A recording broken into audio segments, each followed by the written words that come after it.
देखिए भाई, आज हमको देखना, कल हमने लास्ट वीडियो में देखा था image formation by convex lens, ठीक है। तो उसमें 2-3 कंडीशन पॉसिबल थी कि ऑब्जेक्ट को अलग अलग जगह पे रख रहे थे तो इमेज अलग अलग कंडीशंस की फॉर्म होनी थी, ठीक है। आज हमको देखना है उसके बाद अगली क्लास में कि image formation by concave lens, इसमें केवल एक ही कंडीशन पॉसिबल है, ऑब्जेक्ट चाहे पास में रखे चाहे दूर पे रखे, ठीक है। तो इमेज का शेप सेम ही टाइप, मतलब कि ऑब्जेक्ट से छोटा होगा तो वर्चुअल होगा और इरेक्ट मतलब सीधा बनेगा, ठीक है। अब इस चीज को हम आपको जैसे वीडियो बना के दिखाते हैं वैसे हम आपको सामने दिखाते हैं कि image formation by concave lens कैसा होगा, ठीक है। मान लीजिए मेरा कनकेव लेंस है, ठीक है, ये कनकेव लेंस, ठीक है। ये इसका क्या है, ये प्रिंसिपल एक्सिस है, ये तो पता है। ये मेरा कनकेव लेंस है, ये मेरा क्या है, ये लाइन मेरी क्या है, प्रिंसिपल एक्सिस है। और लेंस मेरा 2 मिरर से मिलकर बना हुआ, ठीक है। तो एक इस मिरर का फोकस इधर होगा और एक इस मिरर का फोकस इधर होगा, ठीक है। फोकस तो याद करेंगे, ये वाला डिस्टेंस और ये वाला दोनों फोकस सेम होना चाहिए क्योंकि दोनों मिरर सेम साइज के हैं तो उनका फोकस भी क्या होगा, सेम होगा। एक फोकस इधर, ठीक है। अब फोकस का जो दोगुना होगा क्या होता है, सेंटर ऑफ कर्वेचर होता है, ठीक है। इसका दोगुना हम यहां से कुछ आगे इतना लेके चलते हैं, ये मेरा क्या हो जाएगा 2a बोले चाहे उसको सेंटर ऑफ कर्वेचर, इसको हम बोल सकते हैं 2a, मतलब ये अगर 3 सेंटीमीटर तो ये पूरा कितना होगा 6 सेंटीमीटर, ठीक है। इधर भी होगा थोड़ा सा बढ़ा देंगे आगे को, ये f का तो ये क्या हो गया 2a, ठीक है। अब हम ऑब्जेक्ट को इस कंडीशन से कहां रखते हैं कि फोकस और सेंटर ऑफ कर्वेचर के बीच रखते हैं, ठीक है। तो देखते हैं कि इमेज फॉर्मेशन कैसे होती है, ठीक है।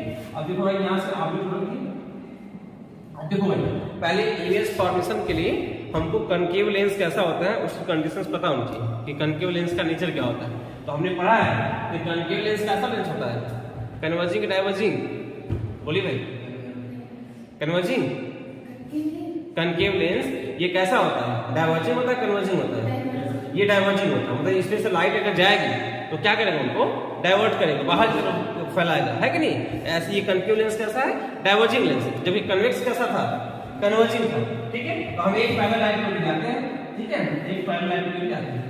देखो भाई इमेज फॉर्मेशन के हम आपको बार बार बता चुके हैं कि एक ही फॉर्मूला हमसे याद कर लो कि अगर कोई लाइन प्रिंसिपल एक्सिस के पैरेलल गई, प्रिंसिपल एक्सिस के पैरेलल गई तो वापस कहां से आएगी, फिर फोकस से, तो रिफ्रैक्शन इसमें तो उस पर जाएगी ना, तो पैरेलल जाएगी तो कहां से आएगी, फोकस से, या फोकस से आते हुए लगेगी, ऐसा कुछ होगा, ठीक है। या अगर फोकस से जाएगी तो कहां से आएगी, पैरेलल जाएगी, ठीक है। और एक चीज कंडीशन लेंस के लिए स्पेशल होता है कि अगर ऑप्टिकल सेंटर से जाती है तो सीधे निकल जाती है, वहां पर कोई उसका रिफ्रैक्शन नहीं था। रिफ्रैक्शन मतलब कहीं भी उसके रास्ते में कोई उसके चेंज नहीं आता, अपने पाथ को चेंज नहीं करती, एकदम सीधे निकल जाती है। यही दो कंडीशन हम इसका और इसका हम यूज करेंगे इमेज फॉर्मेशन में। ये लाइट क्या है, प्रिंसिपल एक्सिस का पैरेलल है, पैरेलल है, ये लाइट क्या करेगी, ऐसे निकलेगी, नहीं निकलेगी, ये क्या होगी, ये लेंस क्या करेगा, ये कनकेव लेंस करेगा, इसको डाइवर्स करेगा, ठीक है। अब इसको हम पीछे बढ़ाते हैं, पीछे बढ़ाएंगे इस तरीके से हमको लगेगा कि क्या ये कहां से आएगा, तो फोकस से, क्योंकि अब बताएं पैरेलल लाइन या तो फोकस से जाएगी या तो फोकस से जाती हुई दिखेगी। ये लग रहा है कि फोकस से जा रहा है कि नहीं, ठीक है। तो आप इसके यूज करोगे तो थोड़ा सा सीधा यूज करोगे, ठीक है। ऐसा नहीं कि ये एक ही लाइन है, ठीक है, ये एक ही हाथ से करें तो हो सकता है, ठीक है। अब एक लाइन कहां से जाएगा, ऑप्टिकल सेंटर से, एक लाइन क्या कर रहे हैं, ऑप्टिकल सेंटर से, ठीक है भाई। ऑप्टिकल सेंटर मेरा यहाँ एकदम लेंस का सेंटर में होता है, ध्यान देना, ये हम क्लास में बता चुके हैं, ठीक है। तो ऑप्टिकल सेंटर कहां से आएगा, इसके ऑप्टिकल सेंटर से, ठीक है, ऐसे सीधे निकल जाएगा, इसमें कोई भी इसके रास्ते में कोई भी चेंज नहीं है, ठीक है। तो यहाँ पे ये इमेज मेरा बना, कैसा इमेज बन गया भाई। तो अब देखो, अब ये मेरा ऑब्जेक्ट है, ये मेरा क्या है, इमेज। आप पूछेंगे कि इमेज जो बना कनकेव लेंस से इसका नेचर क्या है, तो इमेज का नेचर क्या भाई, image form is erect, erect मतलब सीधा बना, प्रिंसिपल एक्सिस के ऊपर बनने वाली चीजों को हम सीधा बोलते हैं, ठीक है। तो जैसा ऑब्जेक्ट था वैसा इसको सीधा ही बना, ठीक है। अगर इमेज ऐसे कुछ बनता है तो इसको क्या बोलते हैं, इन्वर्टेड, क्या बोलते हैं, इन्वर्टेड। लेकिन यहाँ पे कैसा बनता है, इरेक्ट बनता है, ठीक है। अब उसके बाद इरेक्ट बना है, फिर हम बताए थे कि इमेज अगर इरेक्ट होगा तो हमेशा याद करेंगे इरेक्ट इमेज हमेशा कैसा होता है, वर्चुअल होता है। इरेक्ट इमेज हमेशा कैसा होगा, वर्चुअल होगा। और इन्वर्टेड इमेज कैसा होगा, इन्वर्टेड इमेज हमेशा कैसा होगा, रियल होगा। जो हम मिरर में अपना इमेज देखते हैं, ठीक है, वो मेरा क्या होता है, ये इरेक्ट होता है कि नहीं होता, मैं मिरर के सामने खड़ा होता हूं तो मेरा इमेज सीधा होता है कि नहीं होता है, तो कैसा होगा, नहीं बन रहा है, ठीक है। इन्वर्टेड होता है तो कैसा होता है, रियल होता है।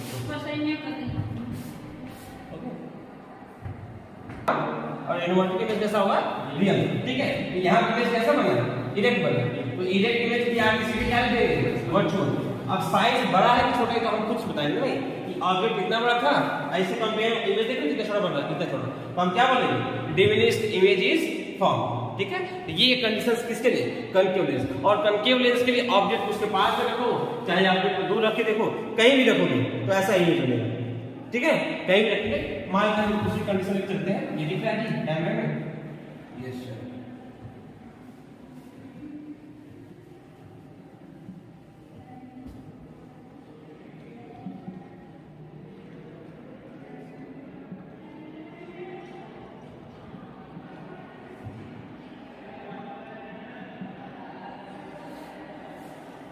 हमारा सेंटर आपका रोचक का है। ठीक है, तो यहाँ से कोई तो सेम काम वही की अगर होगा वैसा ही।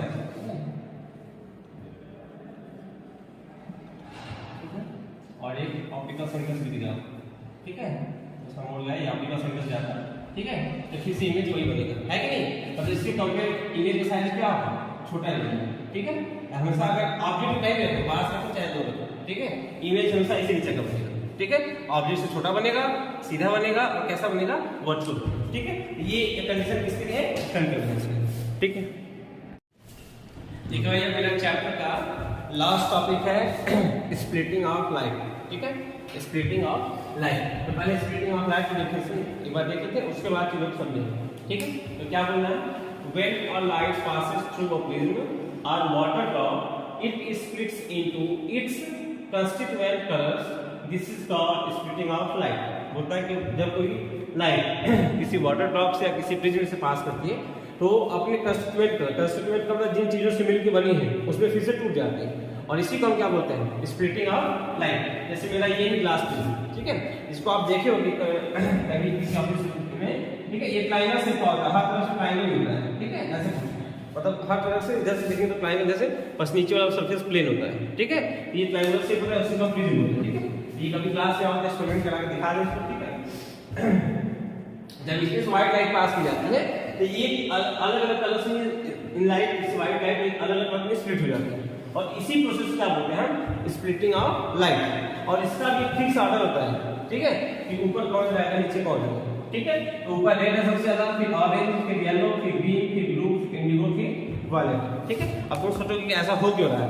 ठीक है, ऊपर ये वायलेट क्यों चला जाएगा, ऊपर रेड ही क्यों जा रहा है, हो सकता है नहीं हो सकता है। तो देखो जी होता क्या है ना कि हर कलर्स का अलग अलग वेवलेंथ होता है। ठीक है, हर कलर का अलग अलग वेवलेंथ होता है। ठीक है, तो रेड का वेवलेंथ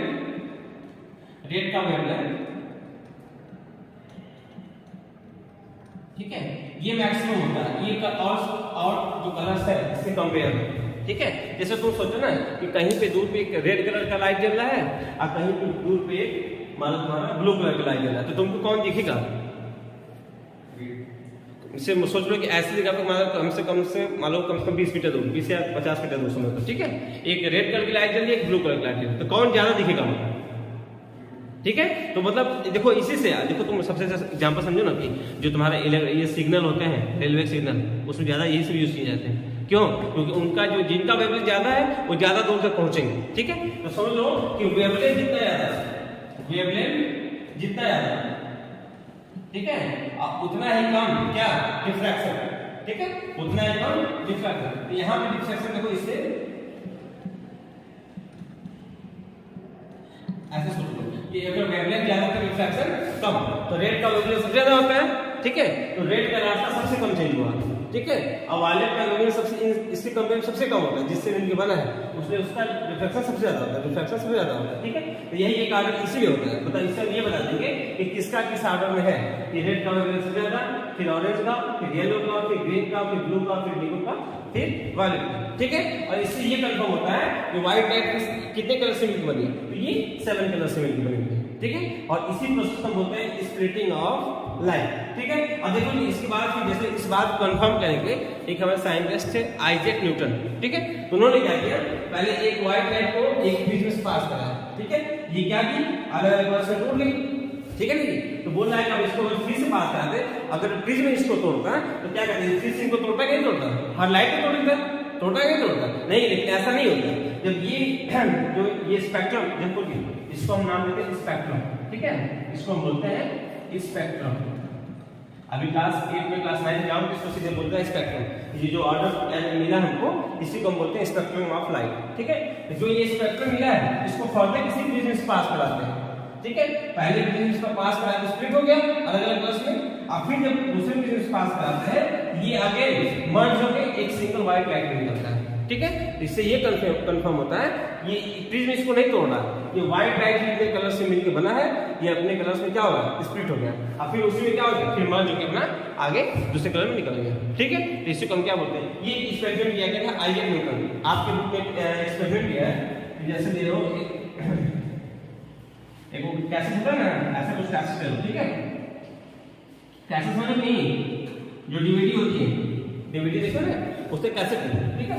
अब बोल रहा है कि इसमें अलग अलग कॉलम है, ठीक है। कितने कॉलम हो गए 1 2 3 4 5 6, एक और बना यहाँ पे 7, 8 हो जाएगा 7 हो जाएगा 7 हो जाएगा ना 1 2 3 4 5 6 7, ठीक है। अब बोल रहा है इसमें अलग अलग कलर को अलग से, इसमें मान रेड है,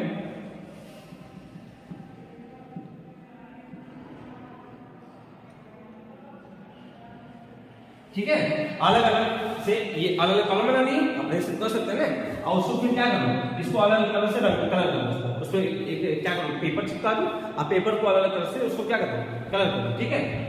इस वाले येलो से इसको ब्लू से, इसको ग्रीन से, इसको येलो से, इसको ऑरेंज से, इसको रेड से, अब इसको क्या करो इसको स्पिन कर दो, इसको क्या कर दो इसको ऐसे स्पिन कर दो, मतलब तेजी से घुमा दो, तो हम देखेंगे ना जो इसमें दिखेगा, जब हमें सब कलर अलग से नहीं दिखेगा, हमें सब मिला के ये व्हाइट दिखेगा, कैसा दिखेगा व्हाइट कलर दिखेगा, कैसा दिखेगा व्हाइट कलर, क्योंकि देखो भाई हमारी आंख अब उस समय हर कलर से नहीं देख पाती है, ठीक है। तो सबको मिला के एक साथ देखते हैं, तो सबको मिला के देखते हैं तो उसको कैसा दिखता है व्हाइट कलर दिखता है।